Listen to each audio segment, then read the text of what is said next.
شیر اور خرگوش کی کہانی۔ ایک جنگل میں شیر اور خرگوش کے بیچ بہت گہری دوستی تھی۔ خرگوش روز اچھلتا کودتا شیر کی غفا میں آ جاتا اور دونوں خوب باتیں کرتے۔ اسی طرح دن گزرتے گئے۔ ایک بار شیر کو مسلسل 2 دن گھومنے کے بعد بھی کوئی شکار نہ ملا اور وہ بہت بھوکا ہو گیا۔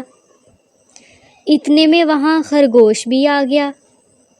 شیر نے خرگوش سے کہا، سنو دوست، دوستی اپنی جگہ، مگر میں مسلسل 2 دن سے بھوکا ہوں۔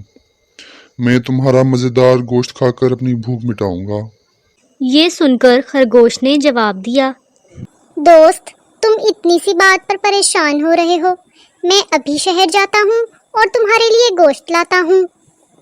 یہ سن کر شیر نے جواب دیا، اگر تم گوشت نہ لائے تو میں تمہیں کھا لوں گا۔ اتنے میں خرگوش وہاں سے نکل کر شہر کو ہو لیا۔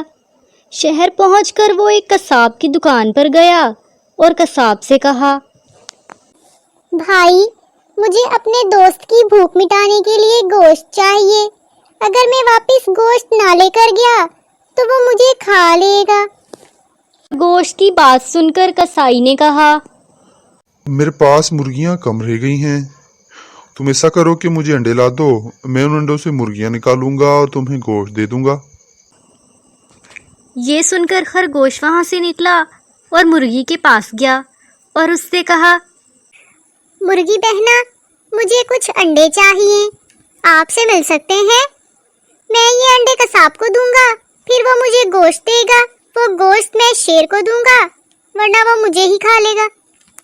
دیکھو خرگوش میاں، میرے پاس اناج نہیں ہے، تم مجھے کہیں سے اناج لا دو، میں وہ کھا کر آپ کو انڈے دے دوں گی۔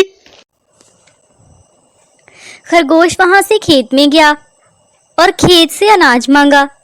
اناج نے کہا، مجھے پانی کی ضرورت ہے، تم مجھے پانی دے دو، میں تمہیں اناج دیتا ہوں۔ خرگوش پانی لینے دریا کے پاس جاتا ہے اور اس کو پوری کہانی سناتا ہے۔